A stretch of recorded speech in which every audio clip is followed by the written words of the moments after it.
Hey everybody, let me explain here and just capping off the year by giving a political view vlog on the current state of politics in America.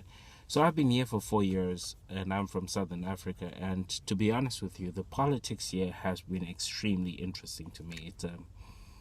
It's actually mind-boggling to think that this is a first world country and this is the type of politics that goes on.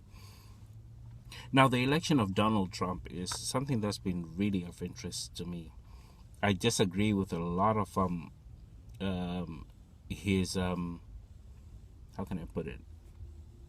He hasn't put forward any policies, so I can't say I disagree with a lot of his policies, but his opinions rather about Muslims, about building a wall, totally impractical.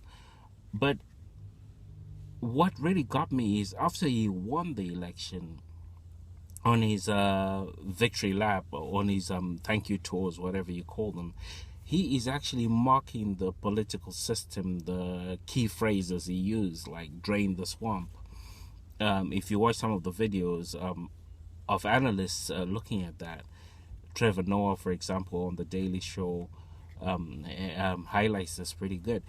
But what gets me is that this seems to be like a big joke for him, that he won the American presidency. And I think that speaks volumes of politics in America at the moment, that seasoned politicians, now people who should know what they're doing in the political game, are outmaneuvered and outclassed by a businessman who is very new to the political field.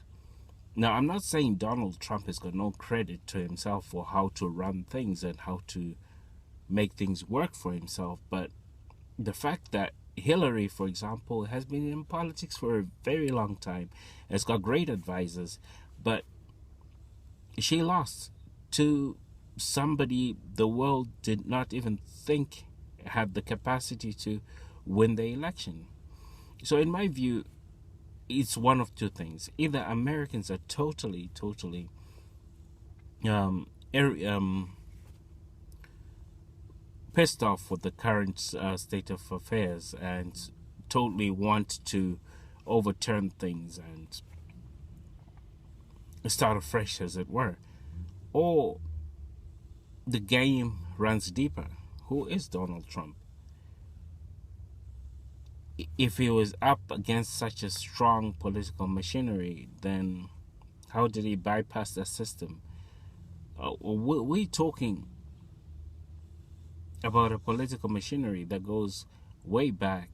And so you got to ask yourself the question, who is Donald Trump and who's backing Donald Trump? Because obviously there's big guns, big power, big money behind these elections, and then you have a businessman coming and upsetting the whole establishment.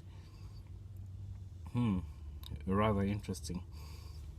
Another thing I'd like to bring up as a foreigner, as an observer, outside observer, is like, how do people who voted for Donald Trump feel about his cabinet selection at the moment, when some of those very people are responsible for the housing bubble, people losing their homes? How do people feel about that?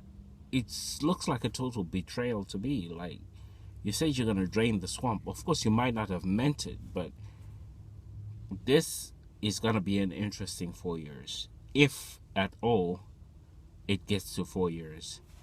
My take on it is that, I don't know, it's going to be interesting.